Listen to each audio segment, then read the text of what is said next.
क्या क्या चल रहा है अगले 10 मिनट में बात रखेंगे दद्दू प्रसाद जी। जय भीम भाई साहब। जय भीम। देखिए, मानवर काशीराम जी का मैं लेफ्टिनेंट हूं और उनका चेला हूं, और मेरे पिता ने उनके हाथों जुलाई 1987 में मुझे डोनेट किया सामाजिक बदलाव के लिए। बाबा साहब अम्बेडकर ने भी कहा था कि लोकतंत्र और ब्राह्मणवाद दोनों प्रतिकूल विचारधाराएं हैं। अगर भारत में लोकतंत्र को कामयाब बनाना है तो ब्राह्मणवाद को जाना होगा, और अगर ब्राह्मणवाद को जिंदा रहना है, भारत में एग्जिस्ट करना है, तो उनके लिए जरूरी है कि लोकतंत्र को समाप्त कर दिया जाए। इसलिए भारत के मनीषियों ने, भारत के विद्वानों ने और भारत के शासकों ने भारत में 1940 से ही तो लोकतंत्र को धनतंत्र में बदलने का काम किया।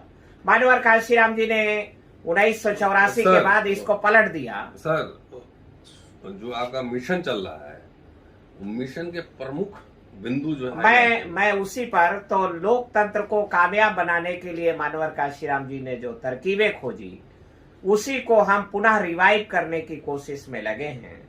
और उसमें प्रमुख रूप से मुझे नजर आया कि लोकतंत्र को कामयाब बनाने के लिए शिक्षा एक महत्वपूर्ण मौका है, और इसलिए हम शिक्षित हुए, आगे बढ़े, तो लोकतंत्र को कामयाब बनाने की तरफ आगे बढ़े।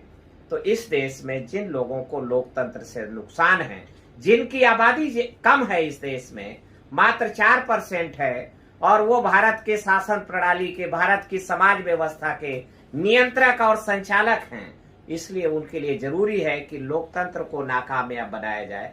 तो मानवर काशीराम जी के मूवमेंट को, शिक्षा के ऊपर जो हमला किया गया है और जो बुनियादी शिक्षा है उसको समाप्त करने के लिए, तो मिड डे मील की जो योजना है, तो दोहरी शिक्षा प्रणाली भारत में लागू की गई है। हम चाहते हैं कि एक जनमत तैयार हो कि वन नेशन वन एजुकेशन, एक समान शिक्षा देश में लागू हो, और खास करके अनुच्छेद 21 का है, जो बाबा साहब अम्बेडकर ने, जो फंडामेंटल राइट है, उस पे कहा गया है कि 6 साल से 14 साल तक की उम्र के सभी बालकों को अनिवार्य रूप से एक समान और निःशुल्क शिक्षा देने का प्रबंध सरकार करे।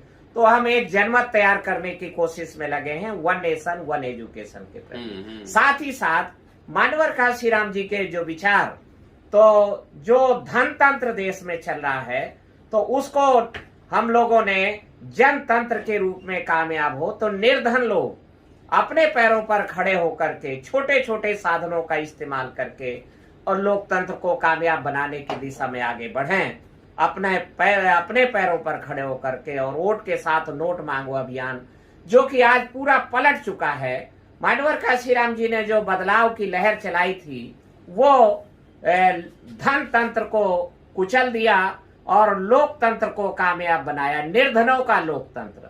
और ये सबूत है, और मैं जीता जागता उदाहरण हूं कि एक बंधुआ मजदूर का बेटा भी उत्तर प्रदेश की विधानसभा में एक बार नहीं, लगातार 3 बार जीत के आया।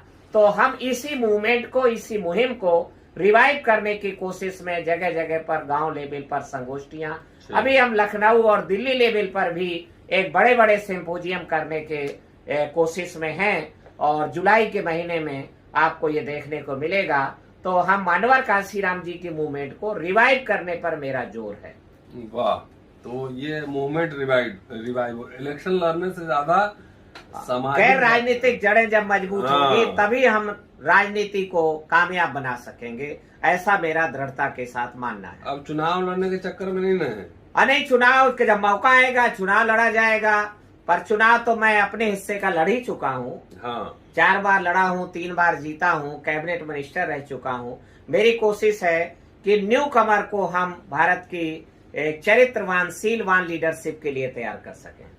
आज मेरे एक दोस्त आए थे, तो बोले कि प्रोफेसर साहब आप चुनाव नहीं लड़ सकते, बड़ा खर्चा होता है। हाँ बिल्कुल। तो निश्चित रूप से हम ये वातावरण भी बनाना चाहते हैं कि एक निर्धन आदमी भी भारत के लोकतंत्र में भाग ले सके, और निर्धन आदमी भी चुनाव जीत सके, जैसे मैं लगातार बिना रुपए पैसे के चुनाव जीता। चलिए, दद्दू प्रसाद जी हैं और लगातार अभी सोशल ट्रांसफॉर्मेशन के लिए, सामाजिक परिवर्तन के लिए काम कर रहे हैं। वन नेशन वन एजुकेशन पूरा मुहिम चला रहे हैं। आप लोग का सहयोग जरूरी है। हमारा सहयोग तो रहेगा ही रहेगा, मेरा सहयोग तो होता ही होता है। मैं गैर राजनीतिक जड़ें मजबूत करने के लिए कोशिश कर रहा हूं, इसलिए अम्बेडकरनामा पे रोज इतने वक्त लगाकर आपसे बात करता हूं। 8-8 घंटे 10-10 घंटे मुझे काम करने होते हैं। पूरा वीडियो देखिएगा, शेयर कीजिएगा। आपसे मिलता हूं जल्द अगले एपिसोड में। शुक्रिया। जय भीम, जय भारत।